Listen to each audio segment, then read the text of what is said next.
জিনেরা আসলে দেখতে কেমন? যদি এই মুহূর্তে আপনার পাশ দিয়ে কোনো জিন হেঁটে যায়, আপনি কি বুঝতে পারবেন? কুরআন বলছে, তারা আমাদের দেখে, কিন্তু আমরা তাদের দেখতে পাই না। হাদিস বলছে, তারা রূপ বদলাতে পারে। বাইবেলে বলা হয়েছে, অদৃশ্য আত্মারা মানুষের ছদ্মবেশ নিয়ে থাকে।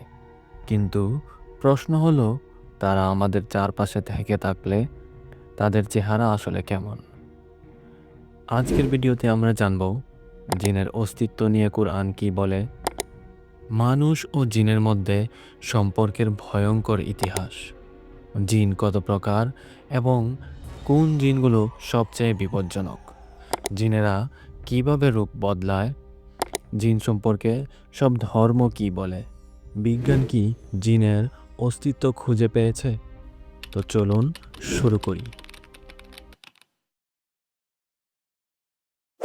কুরআন স্পষ্টভাবে বলে, জিন কোনো কল্পনা নয়। সূরা আর রহমানে আল্লাহ তাআলা বলেন, আমি জিনকে সৃষ্টি করেছি আগুনের শিখা থেকে। সূরা আল হিজরে বলা আছে, আর জিনকে আমি এর আগেই সৃষ্টি করেছি দহনকারী আগুন থেকে। অর্থাৎ জিন মানুষ বা ফেরেশতা নয়, তারা আলাদা এক সৃষ্টি জগৎ। ইসলামী স্কলার ইবনে তাইমিয়া বলেন, জিনের অস্তিত্ব অস্বীকার করা মানে কুরআনের একাধিক আয়াত অস্বীকার করা। এমনকি কুরআনে সূরা জিন নামে পূর্ণ একটি সূরাই আছে। জিন যেহেতু সত্যিই আছে, প্রশ্ন আসে, তারা কি কখনো মানুষের সংস্পর্শে এসেছে? সূরা আল জিন এর ৬ নম্বর আয়াতে আল্লাহ তাআলা বলেন, কিছু মানুষ জিনদের আশ্রয় চাইত, ফলে জিনদের অহংকার আরও বেড়ে যেত। ইতিহাসে বহু ঘটনা আছে যেখানে মানুষ ভবিষ্যৎ জানার জন্য, ক্ষমতা পাওয়ার জন্য অথবা শত্রুকে ক্ষতি করার জন্য জিনের সাহায্য চাইত। ইমাম গাজ্জালি সতর্ক করে বলেছেন, জিনের সাথে সম্পর্ক শেষ পর্যন্ত মানুষের ধ্বংস ডেকে আনে। ইয়েমেন ও মরক্কোর কিছু নথিভুক্ত ঘটনার মধ্যে দেখা যায়, লোকজন জিনের সাথে যোগাযোগের চেষ্টা করতে গিয়ে অনেক হুমকির মধ্যে পড়েছে এবং অনেক ক্ষতির সম্মুখীন হয়েছে। কিন্তু সব জিন কি খারাপ, কিংবা সব জিনই কি ভালো? এখানেই প্রশ্ন আসে জিনের প্রকারভেদ নিয়ে। রাসূল সাল্লাল্লাহু আলাইহি ওয়াসাল্লাম বলেছেন, জিন ৩ প্রকার। এক প্রকার বাতাসে উড়ে, এক প্রকার সাপ ও কালো কুকুরের আকৃতিতে, আর এক প্রকার মানুষের মতো চলাফেরা করে। মুসনাদে আহমদ। অর্থাৎ সব জিন অদৃশ্য নয়, কিছু জিন আমাদের চারপাশেই হয়তো সাপ কিংবা কালো কুকুর, এমনকি মানুষের আকৃতি ধারণ করে ঘোরাফেরা করছে। কিন্তু এখানেই সবচেয়ে ভয়ঙ্কর প্রশ্ন, তারা কি নিজেদের ইচ্ছামতো চেহারা বদলাতে পারে? বা তারা কি চাইলেই আপনার আমার মতো চেহারাও ধারণ করতে পারবে? হাদিসে বর্ণিত, শয়তান একবার এক সাহাবীর সামনে মানুষ রূপে হাজির হয়েছিল। বদরের যুদ্ধের সময় শয়তান সুরাকা ইবনে মালিক এর রূপ নিয়ে আসে, পরে পালিয়ে যায়। ইসলামী ব্যাখ্যায় বলা হয়, জিন তাদের শক্তির সাহায্যে মানুষ, পশু, ছায়া, এমনকি কুয়াশার মতো রূপ নিতে পারে। সুতরাং জিনেরা চাইলে আপনার কিংবা আপনার পরিবারের কারো রূপ ধারণ করে বিভ্রান্তি তৈরি করতে পারে। এখন প্রশ্ন হলো, আপনি যেই মানুষটাকে প্রতিদিন দেখছেন, সে কি সত্যিই মানুষ? তারা ভিন্ন ভিন্ন রূপ নিতে পারে, সেটা প্রমাণিত। তাহলে প্রশ্ন থেকে যায়, তাদের আসল চেহারা কেমন? ইসলামী স্কলারদের মতে, জিনের আসল রূপ মানুষ সহ্য করতে পারবে না।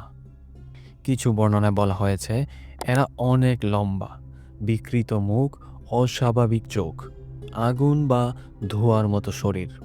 আরব লোককথায় ইফরিত জিনের বর্ণনা আছে। ইফরিত জিনের বিশাল দেহ, আগুনের চোখ, ভয়ঙ্কর কণ্ঠ। অন্যান্য ধর্ম জিনের চেহারা সম্পর্কে কি বলে, বা তারা কি জিনের অস্তিত্ব বিশ্বাস করে? বাইবেলে বলা হয়েছে, ফলেন অ্যাঞ্জেলস বা আনক্লিন স্পিরিটস মানুষের ভিতর প্রবেশ করতে পারে। খ্রিস্টান ডেমনোলজিতে ডেমনরা রূপ বদলাতে পারে এবং মানুষকে বিভ্রান্ত করে। হিন্দু ধর্মে পেতনি, যক্ষ, রাক্ষস যারা মানুষ ও পশুর রূপ নিতে পারে। বোঝা যায় সব ধর্মের বর্ণনায় এই বিষয়গুলো কমন। এরা অদৃশ্য, রূপ বদলাতে সক্ষম, মানুষের ক্ষতি করতে পারে। কিন্তু বিজ্ঞান কি বলে? এটা কি সবই কুসংস্কার? বিজ্ঞান জিনের অস্তিত্ব বিশ্বাস করে না, কিন্তু এমন অনেক বিষয় আছে যা বিজ্ঞান ব্যাখ্যা করতে ব্যর্থ। যেমন প্যারালাল ইউনিভার্স তত্ত্ব, ডার্ক ম্যাটার, ইনফ্রা ডাইমেনশনাল সত্তা। নাসার কিছু গবেষণায় বলা হয়েছে আমরা বাস্তবতার মাত্র 5% বুঝতে পারি। কিছু ডকুমেন্টস কেসও আছে মানুষ অদৃশ্য সত্তার উপস্থিতি অনুভব করেছে, কিন্তু কিছুই ধরা পড়েনি। তাহলে প্রশ্ন থাকে, আমরা কি সত্যিই একা? ধর্ম বলে জিন আছে, ইতিহাস বলে তাদের প্রভাব আছে, বিজ্ঞান বলে সবকিছু এখনো প্রমাণ করতে পারেনি। তাহলে সত্যটা কি? আসলে সত্যটা নির্ভর করে আপনার বিশ্বাসের উপর। ধর্মকে বিশ্বাস করলে অবশ্যই আপনাকে জিনের অস্তিত্বকে বিশ্বাস করতে হবে। একটা গল্প বলে শেষ করি। যখন আপনি ভিডিওটা দেখছেন তখন হয়তো আপনার মাথার কাছে বসে জিনেরাও এই ভিডিও দেখছে। আপনার ঘাড়ের কাছে কি নিঃশ্বাসের শব্দ শুনছেন? এই ভিডিও শেষ হওয়ার পরও একবার পিছনে তাকাবেন, শুধু ব্যাপারটা নিশ্চিত করার জন্য। এই ধরনের রহস্যময় বাস্তব তথ্যভিত্তিক ভিডিও পেতে ছায়াময় জগৎ ইউটিউব চ্যানেল সাবস্ক্রাইব করুন আর ফেসবুক পেজটি ফলো করুন। ভিডিওটা শেয়ার করুন, কারণ কিছু সত্য শুধু একা জানা ঠিক নয়।